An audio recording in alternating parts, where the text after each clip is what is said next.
Her food tasted like heaven. Until people discovered the evil spice she stirred into every pot. The morning sun over Ojuelegba, streets spilled like melted gold across iron pots and smoky stoves. The air buzzed with the rhythm of Lagos life. Buses honking, hawkers shouting, and the scent of fried plantain curling through the air like a sweet invitation. Mama Nkem's canteen sat at the corner, a small wooden shack with faded yellow paint and a hand-painted sign that read, Nkem's Kitchen, Home Taste, Better Taste. But there was nothing better about her taste anymore.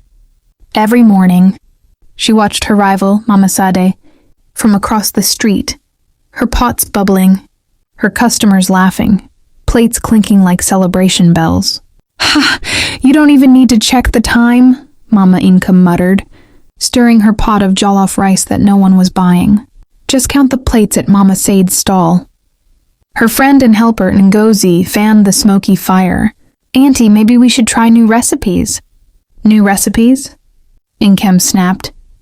Does she have new recipes? No. She just has luck and too much mouth. Across the road, Mama Sade's laughter echoed. Come on, my stew go finish soon. If you no hurry, no regret go hold you.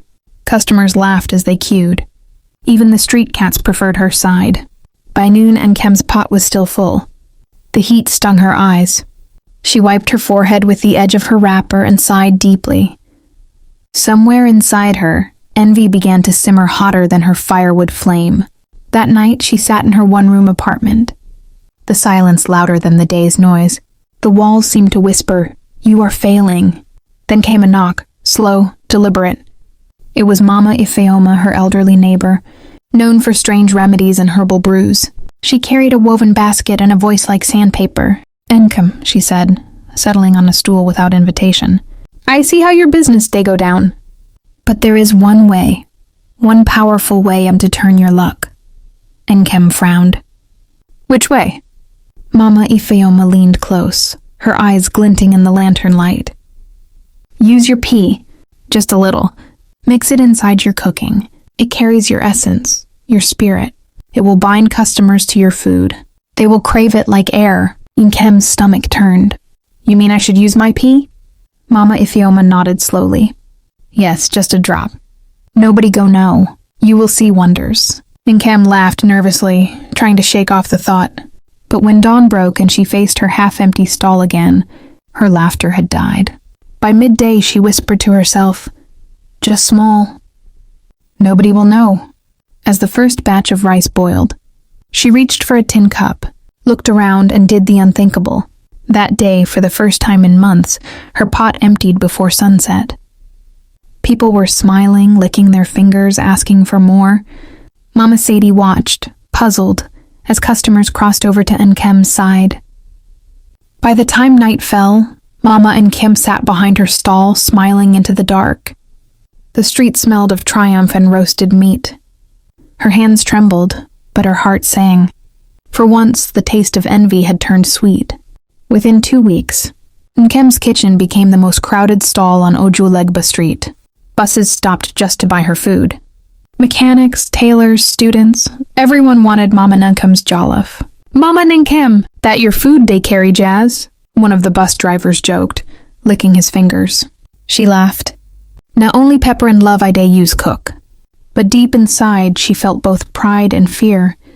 Every night when she washed her pots, she remembered the secret ingredient that no one must ever know. Her profits doubled.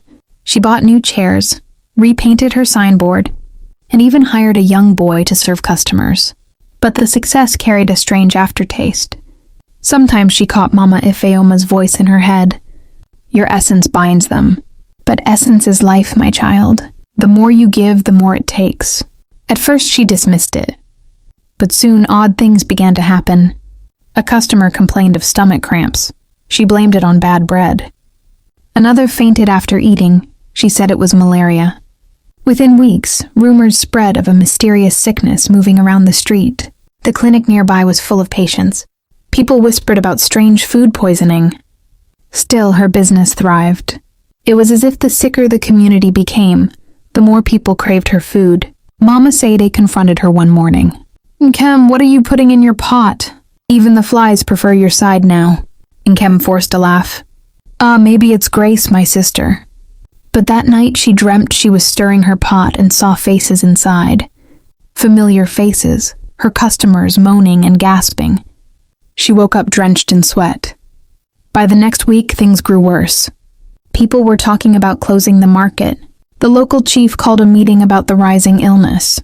As Nkem sat quietly among other traders, guilt chewed at her heart. But pride chained her tongue. Outside rain began to fall, thick, cold, cleansing rain. And as the thunder rolled, she whispered to herself, I can't stop now, not when everything is finally working. But even she could taste it. The sweet, smoky taste of her success had started to turn bitter. The rains had washed the dust off Ojuelegba Street, but they couldn't wash away the whispers. People were talking about the sickness, about the food, about where it started. Mama Nkem's stall had never been busier. Her new signboard gleamed fresh red paint. Her stew simmered with a sweet aroma that wrapped around the street like a charm. Customers queued under umbrellas, laughing, eating, licking fingers. It should have been joy, but behind the laughter hid something uneasy. The kind of silence that follows strange news. Across the road, Mama Said leaned on her counter watching. Her own pots were half full, her benches empty. She shook her head. This thing no pure, she muttered. No be ordinary cooking give person this kind crowd. That evening, as the market women packed up, a young man collapsed near the gutter, his stomach twisted in pain. By dawn, another woman had fallen ill. Then 2, then 5. The local clinic overflowed with groaning patients, all complaining of the same thing. Burning stomachs, dizziness, sleepless nights. Still, people kept eating at Mama Nkem's place. Some said the food healed them. Others said it weakened them. Nobody could explain it. When the health officers visited the street, they found nothing unusual. Clean pots, fresh ingredients, smiling owner. But the moment they left, Nkem's hands trembled as she poured her special touch into a pot. Her heart raced. She had begun to hate that ritual, yet she couldn't stop. Each time she tried to cook without it, customers said the food tasted flat. Her success had become a chain around her neck. One night, Ngozi, her helpers, entered the kitchen quietly and froze. She didn't see everything, but she saw enough to know that the stories were true. Her eyes widened, her voice caught in her throat. Mama Nkem turned sharply, catching her gaze. Don't ever speak of what you think you saw, she said, her voice low. Ngozi nodded, trembling, and fled into the night. By morning, the girl was gone, disappeared from the street entirely. Rumors sprouted faster than weeds in the rain, and though Mama Nkem smiled and served plates with steady hands, inside her fear had begun to boil.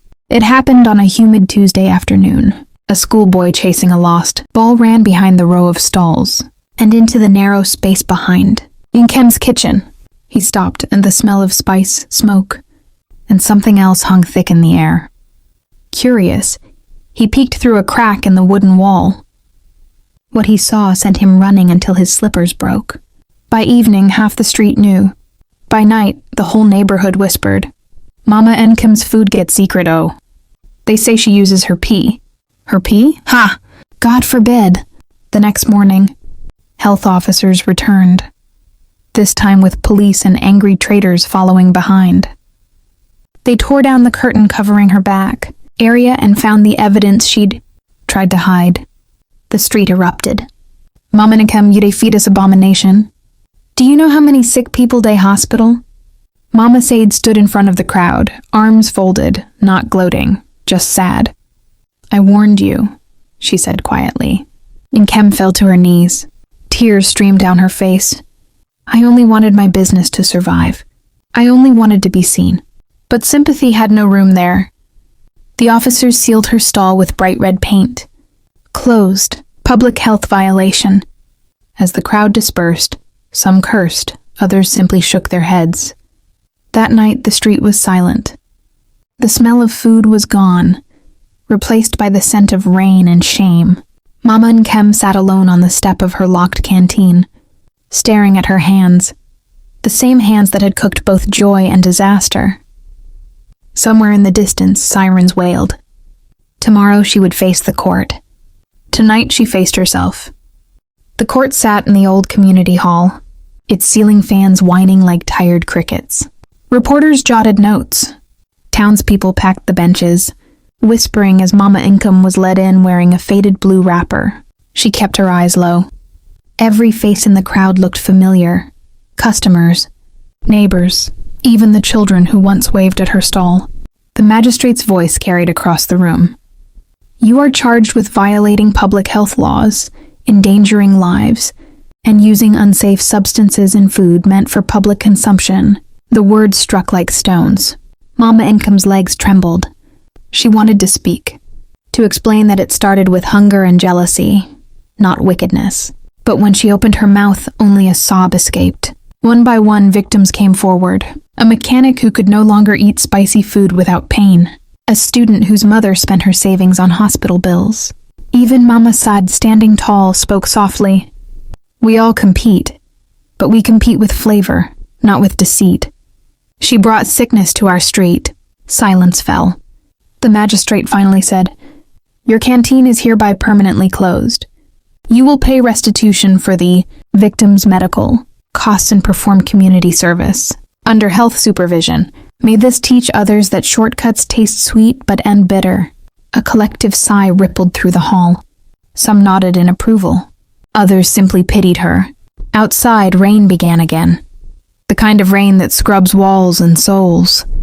Mama Nkem stepped out into it, clutching the folded court paper. For the first time in months, she smelled the world without. The scent of stew or smoke. Only rain, dust, and freedom she no longer deserved. Weeks later, she was seen sweeping the gutters outside the same street where her canteen once stood. Children watched from a distance, whispering the story their parents had told. The woman who cooked with something of her own and lost everything. But there was no anger left in her, only quiet acceptance. She greeted every passerby, cleaned every drain, and sometimes helped Mama Sada lift her pots. When asked why she still came back to the same street that ruined her, she smiled faintly. Because this street taught me my biggest recipe, humility. Food without honesty is poison. As the sun sank over Ojuelegba, the air filled again with laughter, clinking plates, and the smell of real cooking.